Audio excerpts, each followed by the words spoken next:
Okay, so we have our selection for most under the radar / underrated signing the Chargers made.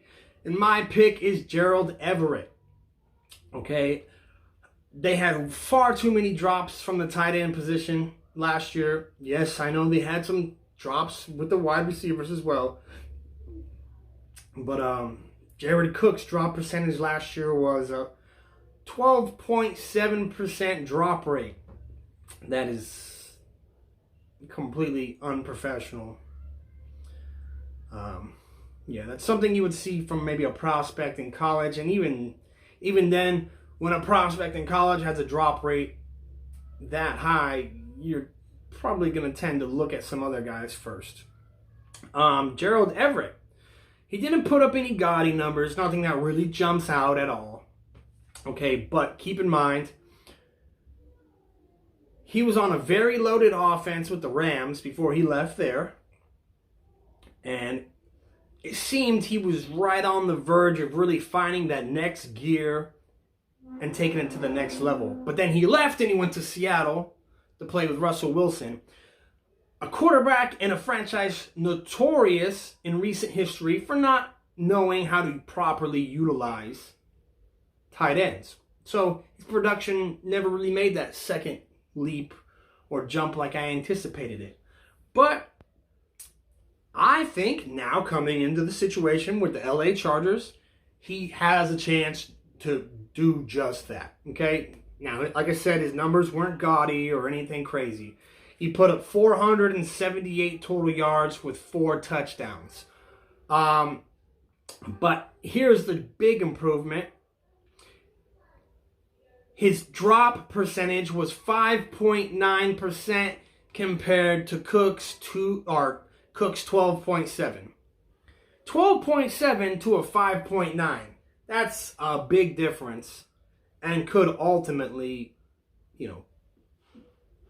make the difference of having, to go for it as many times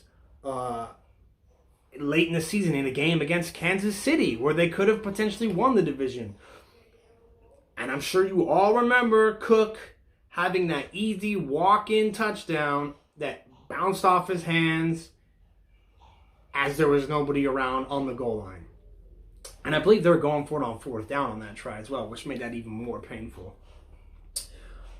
He also had a much higher blocking grade, 76.8 pass blocking grade, which, most tight ends aren't going to be pass blocking too often as they're going to be running routes. He also had a 58.2 run block grade, which isn't the greatest ever either, but considering Seattle's offensive line really struggled last year, it's still an improvement from what we had last year, okay? Now, here's something I found really interesting. 60% of the passes last year were under 9-yard mark. 60% of his passes were under 9 yards, okay? Only 4 targets he had last year in Seattle that were over 20 yards. You got Justin Goatbert at quarterback now, who loves tight ends, okay? He loves spreading the ball to everybody.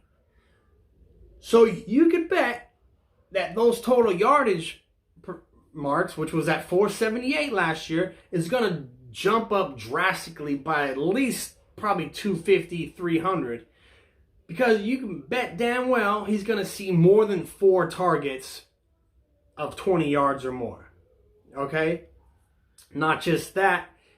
Even if they are short yardage passes, here's what everyone has loved about this signing is the fact that he is so much better with his yards after catch as compared to most of the other offensive weapons the Chargers had last year, and especially Jared Cook.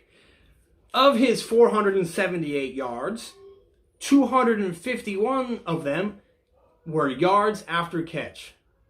I love this signing. I think this is going to end up being a career year for Everett.